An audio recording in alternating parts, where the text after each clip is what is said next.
Donovan Mitchell's contract extension continues to be the focal point of the NBA offseason, and a recent update provides a little clarity on what could happen next for Miami. Plus, the rival Boston Celtics win the Eastern Conference. So, how does the Heat build a team capable of beating them? We break that down and some trade ideas on today's episode of Locked On Heat.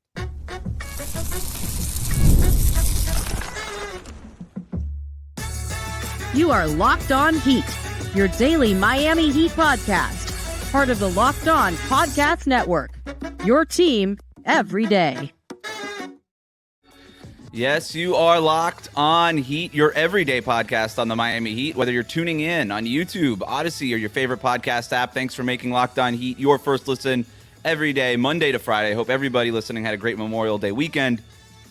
And we are back here on a Tuesday. I'm Wes Goldberg, editor at allyoucanheat.com, here with David Ramil. Both of us credentialed Heat media members, psyched for today's show. The Celtics won the Eastern Conference Finals on Monday night. The Heat have officially lost the belt, David. We knew this was coming. But now that the East playoffs are over and seeing how the Celtics got through, what do you think the Heat have to do to reclaim the Eastern Conference title next season?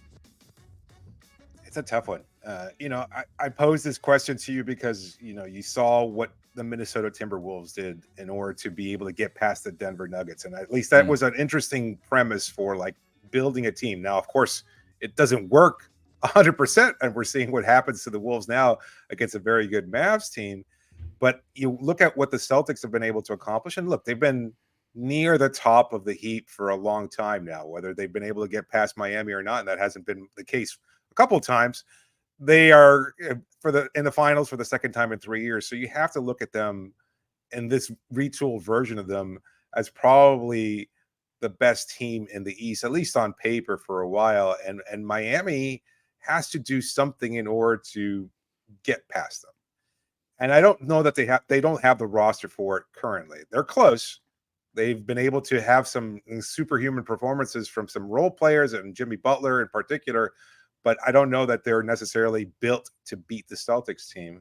I think retooling the backcourt is a key priority for them because you look at what Drew Holiday now as a defensive player and a guy who can put up some occasional offense. And Derek White pains me as I say this, but he's been great in the postseason and doing all the little things, the things that Celtics fans love, the things that Heat fans would love if he was wearing a Heat jersey. So, and also shooting 40% from Yes, hitting the game winner in game 4, like those kind of big shots. He hit those against Miami. He's hit those against Cleveland. He's been great. You have to give him his flowers for this. And a hell of a defensive player and a guy who's tall enough to be able to block shots. You can't really post him up. You have to find a way to beat him. And I don't know that Miami has that. They don't have the offense right now. I would say, to me, the priority would be retooling the backcourt, so that you can have more explosive offense that would keep them on the toes. Certainly, they don't have that right now, I think, with Rozier and Hero, assuming that those would be the two starters moving forward next year. So I don't know. I honestly, I kind of pose this just to kind of talk it through because I'm not sure what Miami can do. Jimmy is a mainstay. Bam is fine, obviously. I think he's obviously had some success against the Celtics in the past, but you probably need more size, a little bit more depth, and certainly in the backcourt, I think, is a priority. Where do you see this in terms of retooling this roster so they can beat Boston more easily? It's got to be the priority. I think you do need to start with the very fact that this is the team to beat. The Boston Celtics are the team to beat. They have the belt. They're the team to beat, and they've earned it. And Milwaukee is going to be back next year and better, right? After, I'm going to assume, after 1 year of getting the Giannis Dame, they'll probably be a little bit better in the playoffs. And obviously Giannis will be, hopefully for them, healthy. So that would go a long way too. And you've still got the Sixers lingering there with their max cap space. And who knows what's going to happen there. But no matter what those teams do and what they look like going forward next year, it's Boston that wears the belt right now. They're the team to beat. They've earned it. And so in the East, everybody's got to go through Boston. That's the ultimate boss battle. So I think you're right. You have to think about, okay, how can we construct a team not just to beat Boston, but to get through the East too, when our rivals in Philadelphia are going to get better. Milwaukee has gotten better and will be better. And you could argue that the Heat are going to get worse because you mentioned role players stepping up in the Eastern Conference Finals. Well, the one that stepped up the most is going to be a free agent and could leave in Caleb Martin. Who knows what's going to happen with Haywood Highsmith, who is Miami's best defender on Jason Tatum. Yes. Like before you even consider what you have to add, you first have to consider what's going out the door. And there's going to be a talent drain happening for the Heat that they're going to have to grapple with and find a way to make up for.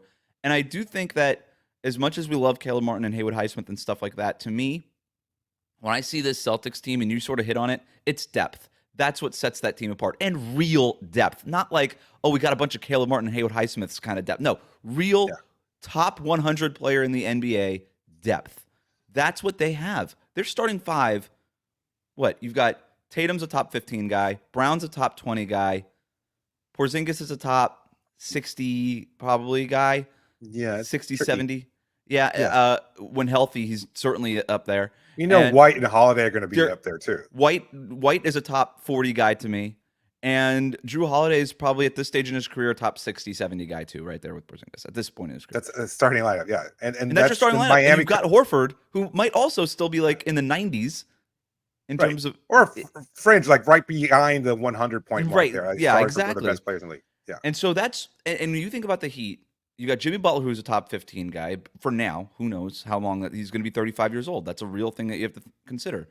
And he won't be. Like when those rankings come out later this summer, he will not be because of the time he missed this year, because of the fact that he didn't have, like, he was ranked 20-something, I think, this year in terms of like the overall top 100 list. And that was coming off a ridiculously historic run in last postseason. I've seen him as high as like 11, 12, but still, like, to the point is, he's gonna slide. He's gonna drop. You got Hero, who's probably a top 100 guy. I think if you were playing a 6-man role, his ranking would actually be higher if he was on a start. Whatever. Maybe. Rozier is kind of similar to Hero. Bam's a top 15 guy, top 20 guy, however you want to define it. That's it. And the drop off is so steep. And so maybe Jaime, maybe Nico can get into that conversation, but you're talking about a Celtics team that everybody is in their prime right now. And those guys are far from it. So I think that's part of it, is going and getting all-star. As much depth as you might lose with the Caleb Martins and the Haywood Highsmiths potentially walking out the door, if you get a star, one star makes up for a lot of the several role players walking. And so that's what you have to do if you're the Heat. You've got to go get a star. And like, obviously easier said than done. It's a thing that we've been talking about forever around here. But it's why this team has been so adamant about going and getting a guy like Lillard or going and getting a guy like Durant or Mitchell. And they've got to do it. But besides that too, and it doesn't have to be one fell swoop. We saw it with what Dallas has done. You go get your second star in Kyrie Irving to pair with your main star in Luka Doncic, and then you have an opportunity to retool around them. And you go get a Grant Williams, and it doesn't work out. You swap him out for PJ Washington. You trade a pick for Daniel Gafford. You draft Eric Lively. Like, you get all these right things. That you give yourself maybe a 6-month runway to do all these things. But it's got to be with urgency. It's got to be with planning. It's got to be with intent in terms of how the front office is going to build it, and that's what they have to do. I also think, so you're right, the scoring, to your point, David, you have to be able to, you watch that first-round series with Jimmy Butler, without Jimmy Butler, I don't care. The Heat were going to have a hard time scoring against the Celtics. They need more scoring talent that is consistent. I also think that they need more size and in the front court too. And I look at not just the Celtics, but all the teams that have gotten this far, and all of them have 48 minutes of consistent center play. It's not elite all the time, but it's not negative. And I think what has bitten the Heat in the butt a couple of times over the last few years has been the fact that their backup center has been so bad, and it is a minus. And it's what, by the way, bit the Nuggets this time around too, is that when their center goes off, it's so easy. It's a steep drop off. It's the biggest, it's the most important backup position in the sport, because it's the easiest thing to say, that guy's a weak link, drag him into a pick and roll, and we're going to get an opening every single time. It's easier to hide like a backup point guard or a backup wing somewhere in the corners of the court. It's hard to hide a backup center. And all the teams that have gotten this far have really good backup centers, including the Celtics, who haven't even needed their starting center for this entire playoff run. So they've got Al Horford, and then they went out and got a Xavier Tillman at the trade deadline. Like, they said, okay, just in case. You know, they had this just in case guy. The Heat need a really good, they need a backup center. And I thought maybe they thought they were getting that with Thomas Bryant. They didn't get that. Kevin Love, that's why I think he was so important during the regular season. Yeah. But in the playoffs, he's a little bit more exposed. I think defensively, you need a higher level play from that position. Can the duo of Jimmy Butler and Bam Adebayo be a strong enough superstar or star level duo, however you want to phrase it, that you look at that as your core and build around them? Because I know the acquisition of a superstar seems like, that would just make so much sense. But at the same time, if you're looking at what Boston's done, their star duo are the two Jays, obviously. And then it's the matter of getting the right players around them.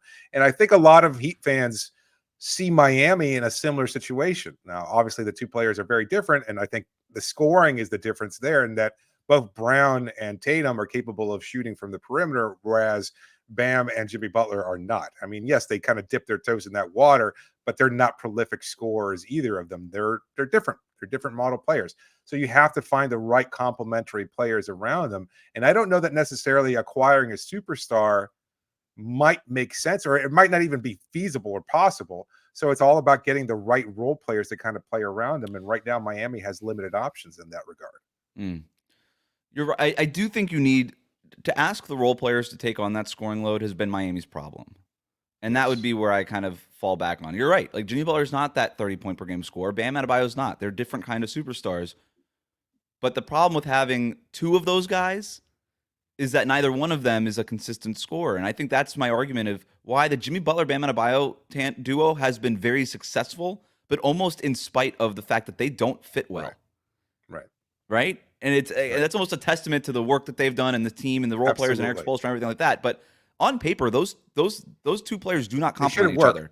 Yeah, they don't. Work. They're not outside. Neither one of them is an outside shooter. Like, it doesn't make sense. And so and that's why I think people have been so quick to criticize Tyler Hero or Terry Rozier or Kyle Lowry or whoever it is. Like, we need more from you. And it's like, well, you only need more from them is because one of your two stars is not a 30-point per game scorer star. They're both sort of the same thing in that they do all the little things and they're elite defensive players and they score 20 points per game in a way that nobody else does, and they're physical and all these things. But so I would be hesitant to say those are your two guys. And like I said, it's been good enough. I don't know how much longer it will be good enough. Jimmy Butler's getting up there, So it's getting to the point now where Jimmy Butler is up for a new contract in the next couple of years, and Bam Adebayo is going to be up for his max extension that he's going to get. And what do you do with that? I think that there might have been a time, like in 2022, I thought that was the best Heat team. That was not even the one that made the finals, but I thought it was the best Heat team because they went out and got PJ Tucker. They went out and got Kyle Lowry, who still had something to give at that point, and all these things. They made those fringe moves, and then it just didn't work out at the end. They lose in Game 7 by a single shot, and you and I agree on this. If they're in the finals, I think they've got a real good chance against that Warriors team. So, maybe that was the window for that group, the way that you want to build around it. That said, if you are able to go get that 30-point per game scorer and combine him with Jimmy Butler and Bam Adebayo, that to me, I still think that you could keep the window open a little bit. But you got to move away from the role player model because it's just not going to work anymore, I think. Right. No, you still need them. I agree. But you can't rely on them. Right. They're not supposed to be carrying your team the way Caleb Martin did in the Eastern Conference Finals last year. Right. Speaking of stars, we've got some Donovan Mitchell news we'll get to after this on Locked On Heat. Today's episode is brought to you by eBay Motors. Passion, drive, and patience. The formula for winning championships is also what keeps your car alive. eBay Motors has everything you need to maintain your vehicle and level it up to peak performance. Superchargers, roof racks, exhaust kits, LED headlights, and more. Whether you're into speed, power, or style, eBay Motors has you covered. I wish updating the Heat roster was as easy as updating your car with eBay Motors. With over 122 million parts for your number one ride or die, you'll always find exactly what you're looking for. And with eBay Guaranteed Fit, your part is guaranteed to fit your ride every time or your money back. Because with eBay Motors, you're burning rubber and not cash. With all the parts you need at the prices you want, it's easy to make your car the MVP and bring home huge wins. Keep your ride or die alive at ebaymotors.com. That's ebaymotors.com. Eligible items only. Exclusions apply. And eBay Guaranteed Fit only available to U.S. customers. We'll be right back.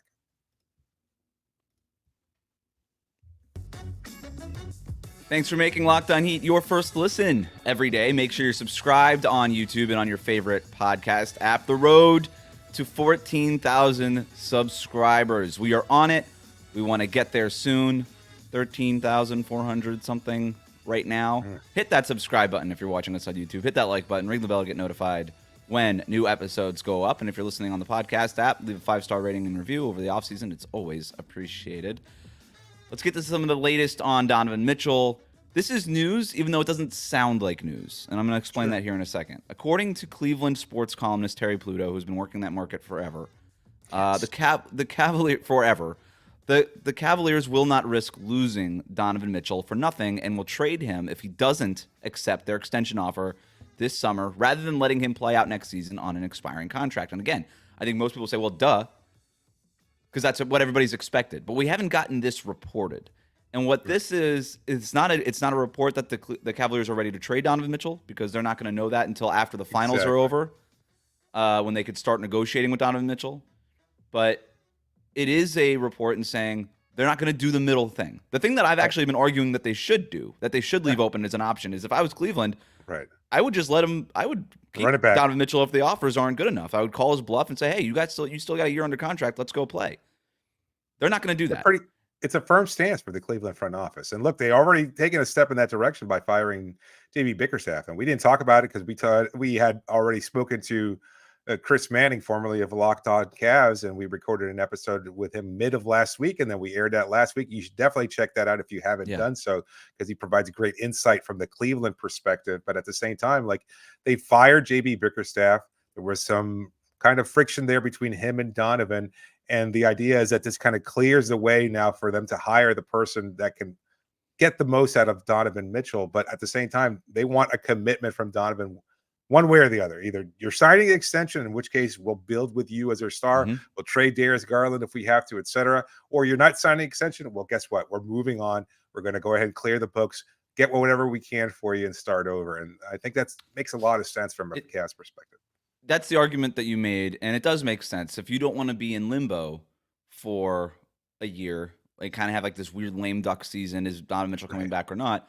I guess my argument all along was he's just a really good player, and I don't care about your limbo. You just don't. You keep the good player. Acquire wherever you can. Yeah. Right. But hey, this is great news for the Heat, because if Donovan Mitchell at the end of the finals, essentially according to the NBA calendar, you can't, even if he's your own player, you can't negotiate that contract extension right now with Donovan Mitchell. Now, you're not allowed to, quote unquote, whatever. We know what actually happens behind the scenes, but technically you are not allowed to have those negotiations now. But Donovan Mitchell, in his end of season exit interview with the team, not with the media, his exit interview with the front office, it was talking about things like, this is how we should build, and the future of the Cavaliers and all these things. And I think a lot of people like Kobe Altman, who has talked about this in to the media, said like, hey, we are optimistic. He's talking like that. He wants to be here long term. And it's like, okay, cool. Put the paperwork in front of him and see what happens. It's one thing to talk about that long term, because what else are you going to say? It's another thing to put pen to paper and commit to being in Cleveland for another 4 or 5 years, whatever the extension works out to be. So, we'll see. And this is good news for the Heat, because if that contract paperwork is in front of Donovan Mitchell, who has never publicly made any sort of long-term commitment to Cleveland, it's always kicked that can down the road. I'm not talking about that right now. And he's done a good job of doing that where it wasn't a distraction. But if that paperwork's in front of him in July and he says, no, I'm good, I'm not ready to sign this yet, then that's great news for the Heat, because now the bidding begins.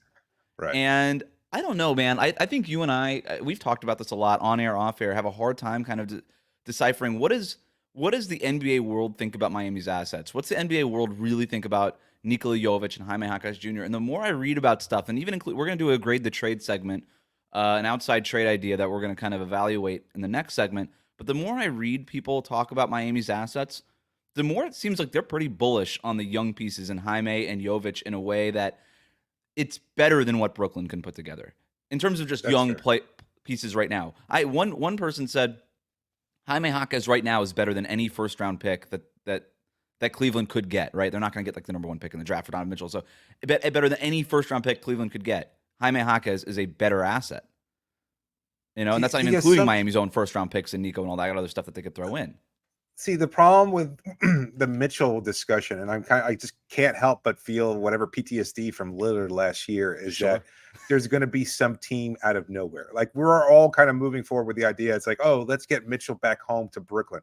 The Cavaliers don't give a damn about getting Mitchell back. And I know that people say, oh, this is going to hurt you in free agency in the future. Again, what they did last year with Damian Lillard. It's like, oh, Portland doesn't get free agents. Treat your superstar right. Well, you know what? They did what was best for the franchise, and they put Lillard in a good position where he could win. He just didn't. At the same time, there could be some X team that nobody sees? I don't know. I'm just putting names of Memphis. What if the Grizzlies come up with some kind of offer where they send him there? What if Houston seemed appealing to Chris when we talked to him last year, but there are other teams out there who knows what kind of offer they could potentially feel together. So the difference between that, and I understand your PTSD, and I'm not gonna question your trauma, but I would say the difference, if I can make you feel a little bit better, between the Damian Lillard situation and the Donovan Mitchell situation is Lillard just signed that extension and was under contract for a very long time and had very little say in where he could go. It was up to Portland to say, hey, listen, if we get this Godfather offer from somebody else, which I guess they suppose the Milwaukee one was, then we're just going to take it. For Mitchell, he has leverage in that he could tell whatever team that wants to trade for him, I'm not signing the extension with you either, just like I didn't sign it in Cleveland. And so there is a little bit of a difference there. No, I get that. And we went through that exercise when we did our mock offseason. It's no matter what package you might put together, even if they're slightly better or even significantly better than what Miami does offer, it all hinges on Mitchell's willingness to stay with that franchise, whatever it might be. And so I don't think we're getting any kind of clear indication from Mitchell as to what team he wants to play for, other than, it'd be great to play at home at some point. And also, conversely, it'd be great to play alongside Bam Adebayo, because who wouldn't want to play alongside Bam Adebayo? So the other version of that, too, is it could go to Paul. Remember when Paul George, when the Pacers were shopping him, he was really like the first one to kind of do this. Hey, I'm not going to resign here, so you might as well just trade me instead of letting me hit free agency. Everybody thought he was going to LA. Right. And the Lakers didn't have what it took to trade for Paul George at the time, so they were just planning for the offseason, the following summer. Indiana gets what they can. They trade him to OKC. And then Paul George falls in love with playing next to Russell Westbrook and commits and re-signs an extension there. So if you're another team, you could call, like Donovan Mitchell can call you up and be like, well, we're not going to re-sign there, so don't bring me there. The way we played it out on our mock offseason, I think it was the Pelicans, and then Mitchell's going to be like, well, I'm not going to re-sign there. And then the Pelicans were like, all right, then forget it. There's another world where the Pelicans say, we don't care. Yeah. We're trading for you anyway. And the Cavaliers won't have a choice other than like, well, this is the best package. We're going to trade you there. We don't care if you're unhappy. And so, and then maybe the next thing you know, the Pelicans go on a run and Donovan Mitchell and Zion Williamson are the next best duo in the NBA, and they win a championship or whatever. I don't know. Like, it just, you play it out, and that's, I guess, the risk you would make if you're the Pelicans. But that's the exact risk that the Cavaliers just did with Donovan Mitchell, and it doesn't seem like it's going to work out. And so if I were another team, I would see the flight risk that Donovan Mitchell's already proven to be in a way that Paul George didn't at the time. And I'd say, this guy really wants to get to the market he wants to get to. And I don't think that, even if we call the bluff, I think we're going to be without a lot of chips at the end of this thing. I want to see grainy footage of Donovan Mitchell walking around South Beach with a big smile on his face or something like that. Like, I just want some kind of commitment from him about wanting to play in Miami. No, and I we know don't. That we're not going to get. Because that's what happened with Lillard. Lillard was like, I want to go to Miami. No, Donovan Mitchell, don't say anything about Miami. Not a commitment. A soft, just like, don't even. You could tell how happy. Don't even go south of the Mason-Dixon line for like a few months, dude. Don't mention us. Keep us out of here. He works out here in the off season. No, he's always go find somewhere else. Go work out in Brooklyn. There's a bunch of great. Go get an Equinox in Manhattan. Chris Brinkley's gym up in New York. Yeah. Go there and be like, oh, he's going to New York, and then Miami is the Milwaukee in the situation. The dark horse. The dark horse. Fantastic. Dark horse. Miami Heat.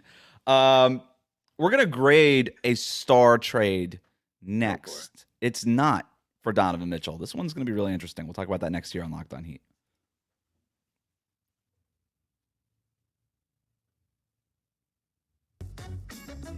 Thanks for making Locked On Heat your first listen every day. Make sure you're subscribed on YouTube and on your favorite podcast app. Got a great week of content for you here on the Locked On Heat channel. We're going to have another Blue Notebook NBA Draft Scout episode later on. We're going to be talking about some guards that we're really excited to scout and evaluate and discuss. We'll also be joined by an NBA insider. Going to keep this one under wraps a little bit later in the week to talk about the latest on Donovan Mitchell, get some inside scoops coming to you on the feed. So we'll talk about all that. We got a bunch more episodes and content for you here on the channel. Follow us on Instagram, Locked On Heat on Instagram, Twitter, all the socials, and all those fun things. All right, so we're going to try to do this new segment here. We'll see how this works. We're going to take it for a test run here. Grade the trade. The idea is very simple. We're going to find a trade proposed by somebody on the internet, and we're going to grade it. We're going to evaluate it. We're going to critique it. We're going to talk about how realistic, feasible it might be. This one comes... Not Go just on ahead. the internet, though. We're Oh. taking suggestions, and we've got a couple from some listeners, longtime listeners that have sent them in. So we're going to use that too. So if you've got realistic trade ideas, not like, rebuilding the whole roster by trading a second round pick or something like that. Like if you've got an actual realistic well trade thought that out you think one. might help. Yes. Yes.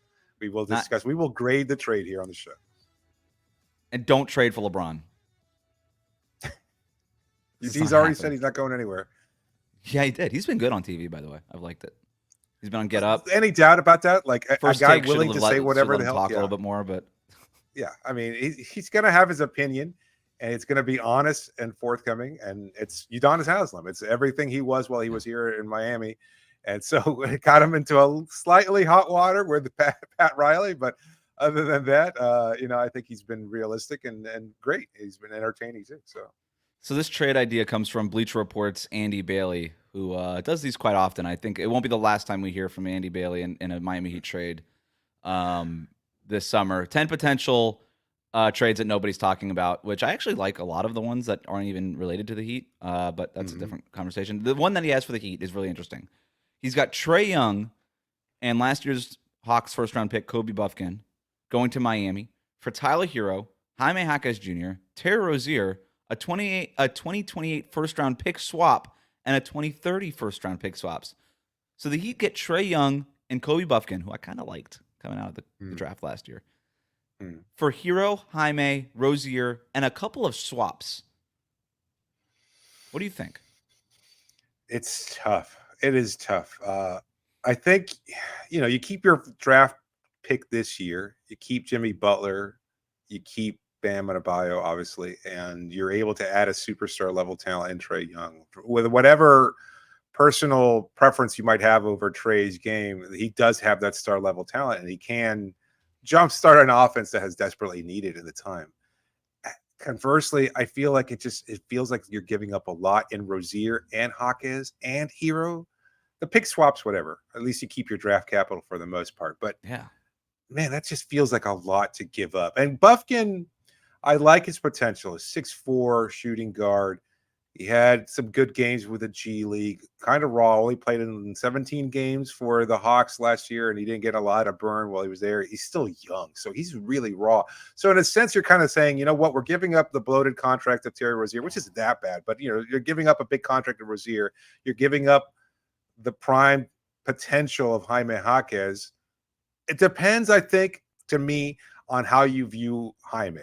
Is he a star in the making, or is he going to max out as a top-level role player? And if that's the case, and given everything that we said about having to retool this roster to acquire star talent and in order to be able to beat the Boston Celtics, you kind of have to pull the trigger on this trade.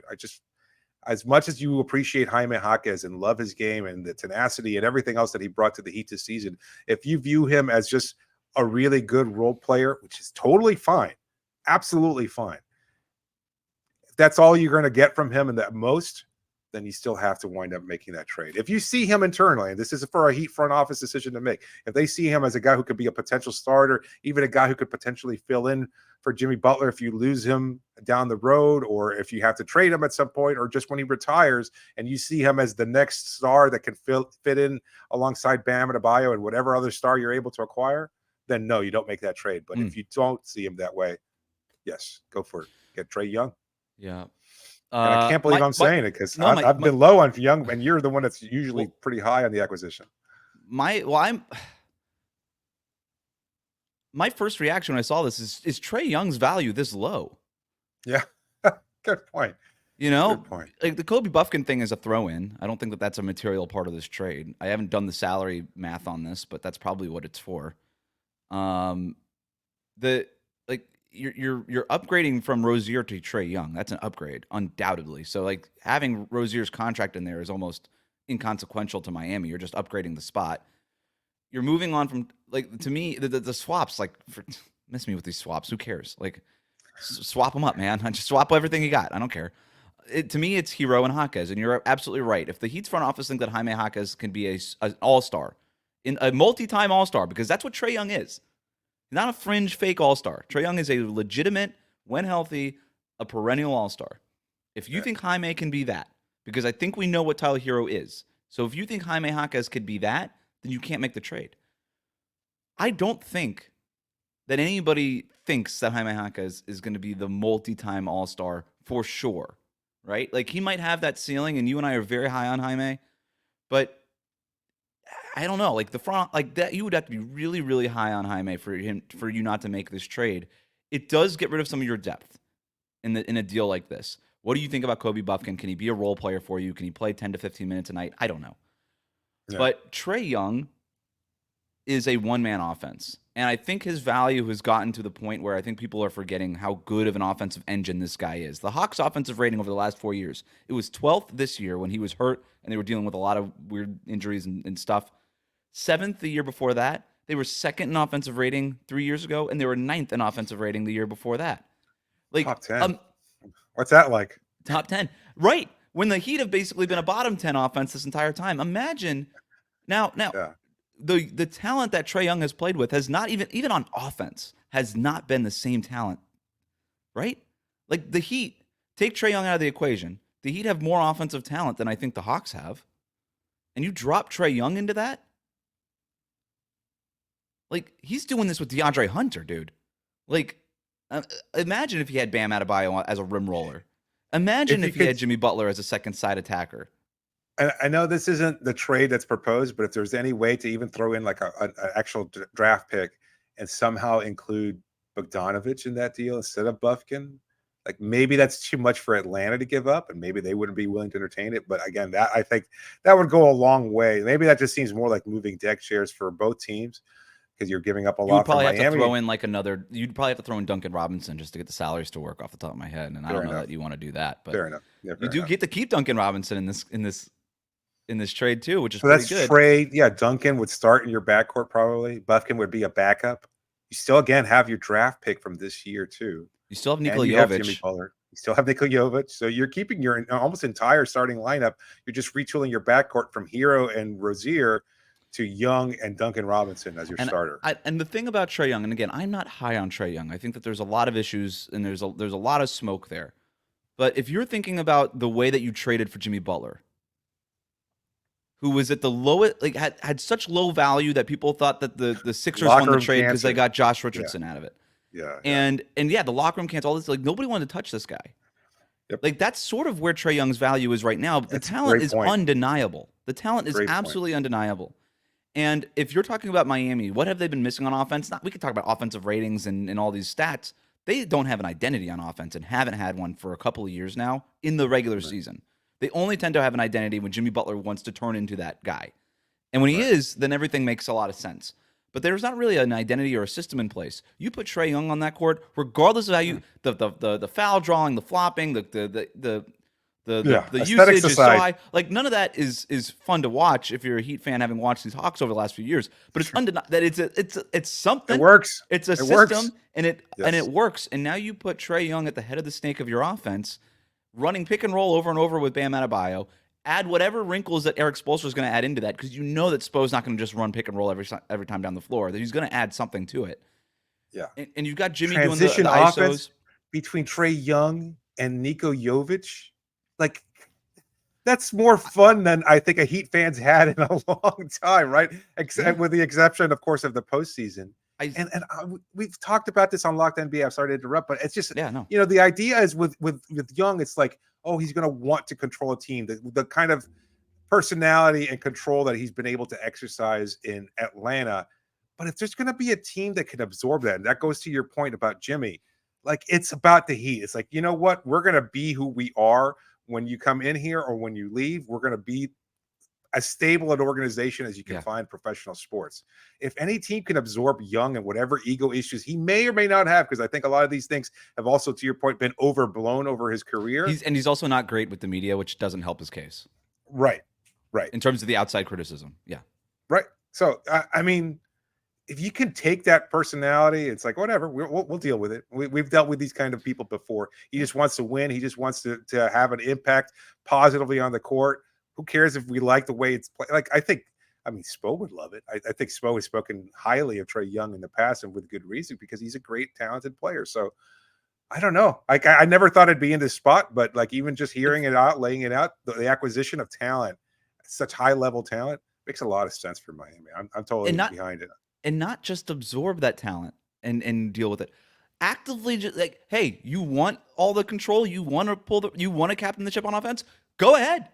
Here it is. Here's our offense. We'll handle everything else. We'll handle the defense. We just need you to do a little bit better. And by the way, Trey Young did get a little bit better. He tried a little bit harder in the first half of last season before the whole year just kind of went to hell for them. But there was signs of growth there, which I think you like if you're the Heat scouting department. But this is a team that, like, they don't, like, Jimmy Butler doesn't want to do that on offense. Bam doesn't want to be that guy on offense. Trey Young's going to walk in and is like, this is my offense now. And they're going to be like, great, here it is. Have it. It's your offense. No argument here. We'll do all the other stuff. We never wanted to do the offensive stuff anyway. We didn't want to take all these shots. But instead of me passing off a wide open layup as Jimmy Butler to Haywood Highsmith in the corner, now I could just give it to Trey Young. And that seems like a little bit better. And so I'm with you. If this is the package, you have to do it. And that's why I was so surprised. I'm like, this is all it's going to take to get Trey Young, according to a Bleacher Report article. Like, this is the outside evaluation of Trey Young's value. It's this low, then you have to do it. I do wonder whether the Hawks would ever trade Trey Young into the division. We have to see this guy. That's a great point. 4 times a year and compete for the division title, whatever that means, every single season with a guy who used to be the face of the franchise. We have not really ever seen a trade quite like that. The closest thing would be the James Harden Ben Simmons swap with Brooklyn and Philly a few years ago.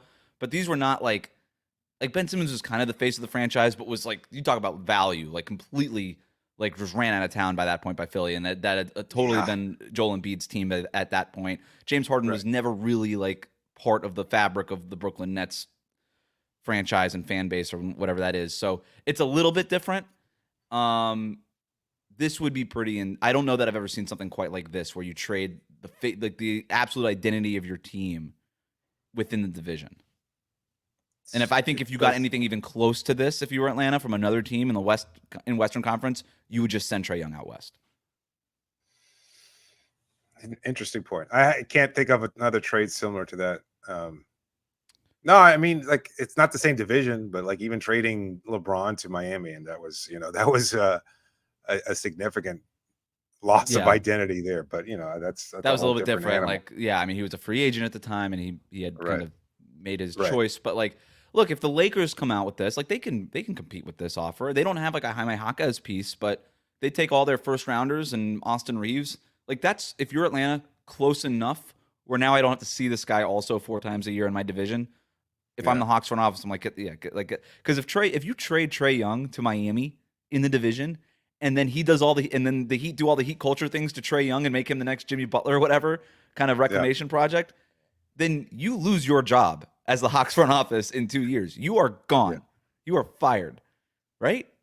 So I don't really ever see this happening, but it would be really interesting. Thanks for making Locked On Heat your first list. Oh, do we give it a grade? Do we actually have? Yeah, I was thinking that. Okay. I would say A-.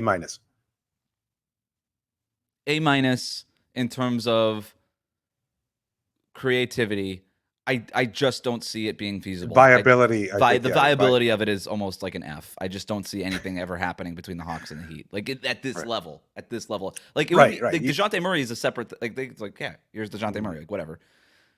But this seems a little intense to me. I don't know. But I would love to be wrong. Thanks for making Locked On Heat your first listen every day. Hit that subscribe button on YouTube. Follow us on your podcast app.